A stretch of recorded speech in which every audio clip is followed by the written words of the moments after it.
You think you can just waltz in here? How dare you! That ID is mine! Not anymore, your merger is gone. You'll regret this! The line at the downtown bank was long, but nobody expected to witness a career-ending mistake before lunch. It started with a simple request. A sharply dressed black man stepped up to the counter, calm and confident, and slid his ID across to the teller. She looked at him, looked at the card. Then, without warning, she flicked it off the counter. The plastic card clattered against the marble floor. A few customers gasped. He froze for just a second, staring at the ID near his shoes. The teller leaned back in her chair and said loudly, "We don't serve people like you here." The lobby went silent. 3 women sitting in the waiting area exchanged uncomfortable looks. A man near the door slowly pulled out his phone. Even the security guard shifted awkwardly, but the man at the counter didn't raise his voice. He bent down, picked up his ID, brushed it off, and placed it gently back on the counter. "I'm here for the 10:30 meeting with your executive team," he said evenly. The teller laughed. "Sir, you need to leave before I call security." What she didn't know was that the man standing in front of her wasn't just another customer. He was David Carter, founder and CEO of Carter Global Systems. And upstairs, the bank's executives were preparing to finalize a $5.9 billion merger with his company. Lawyers were reviewing contracts. Financial analysts were ready to announce one of the biggest deals of the year. News outlets had embargoed press releases drafted and waiting. All that was missing was one signature. David calmly took out his phone. That's when the branch manager came sprinting from his office, face pale, eyes wide.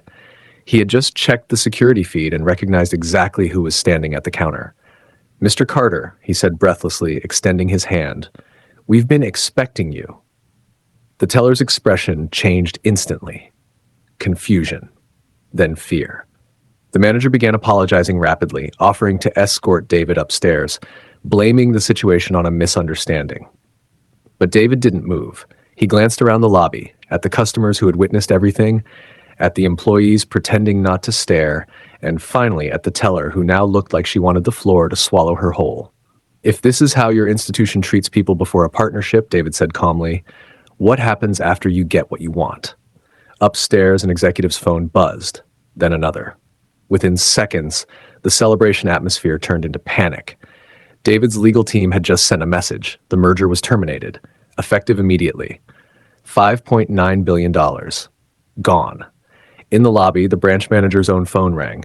Corporate headquarters was already aware. Stock prices had started dipping within minutes of the news leaking to insiders. The teller stood frozen, realizing her single moment of arrogance had triggered a financial earthquake. David adjusted his suit jacket and headed toward the exit. Before walking out, he paused. "Respect costs nothing," he said quietly, "but today it cost you everything." By the end of the week, the story was national news. The teller was fired. Executives scrambled to repair investor confidence. Diversity and training policies were suddenly urgent priorities. And David? He finalized a multi-billion-dollar deal with a competing bank, one that greeted him with a handshake instead of humiliation. Sometimes power doesn't shout, sometimes it bends down, picks up an ID from the floor, and walks away with billions still in its pocket.